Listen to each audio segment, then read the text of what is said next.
विशाल steno classes में आपका स्वागत है। यह डिक्टेशन 90 शब्द प्रति मिनट से रिकॉर्ड की गई है। डिक्टेशन शुरू होती है 3 सेकंड बाद।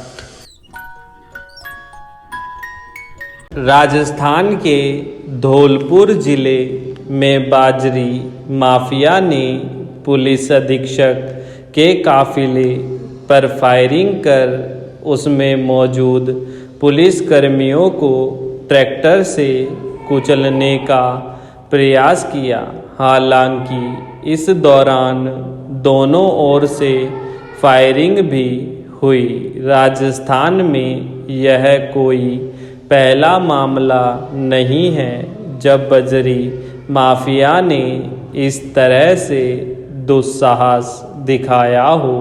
अकेले राजस्थान ही नहीं, देश के अन्य हिस्सों में भी बजरी और रेत माफियाओं के हौसले बुलंद हैं और वे दुस्साहसपूर्ण घटनाओं को अंजाम दे रहे हैं।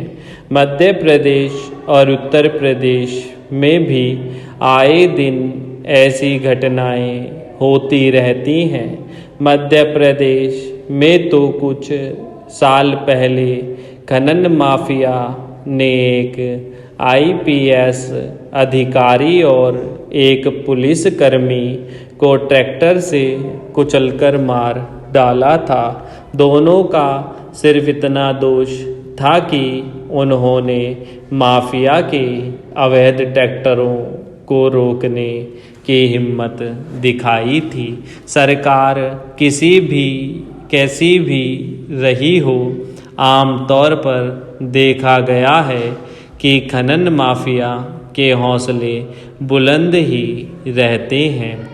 ज़्यादातर राज्यों में सीमावर्ती जिलों में ऐसी घटनाएं अधिक होती है। सरकारें इन माफियाओं पर नकल कसने के लिए कितनी गंभीर है, यह किसी से छिपा नहीं है। इन घटनाओं के बीच एक सवाल हमेशा खड़ा रहता है कि आखिर माफियाओं के हौसले इतने बुलंद क्यों है? क्या इन्हें सत्ता का संरक्षण प्राप्त है? क्या इन्हें राजनीति और सिस्टम का संयुक्त संरक्षण मिला हुआ है? ये वह सवाल है जिनके जवाब कोई भी सरकार देने को राजी नहीं होती है। कोई भी सरकार इन माफियाओं के प्रति कड़ी कार्रवाई नहीं करती। यही वजह है कि माफिया पुलिस को भी निशाना बनाने से नहीं चूकते।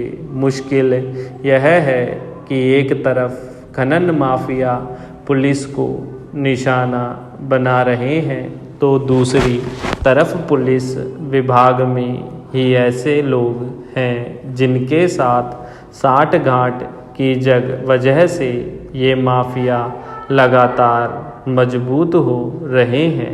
इसलिए खनन माफिया का नेटवर्क ख़त्म करने के लिए पुलिस विभाग में छिपे हुए घर के भेदियों के खिलाफ भी कार्रवाई बहुत ज़रूरी है।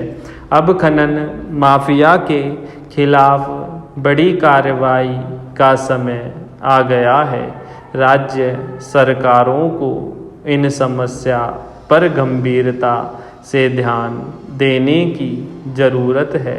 राज्यों के भीतर सिस्टम के संरक्षण में पल्लवित होते ऐसे माफिया को कुचलना होगा।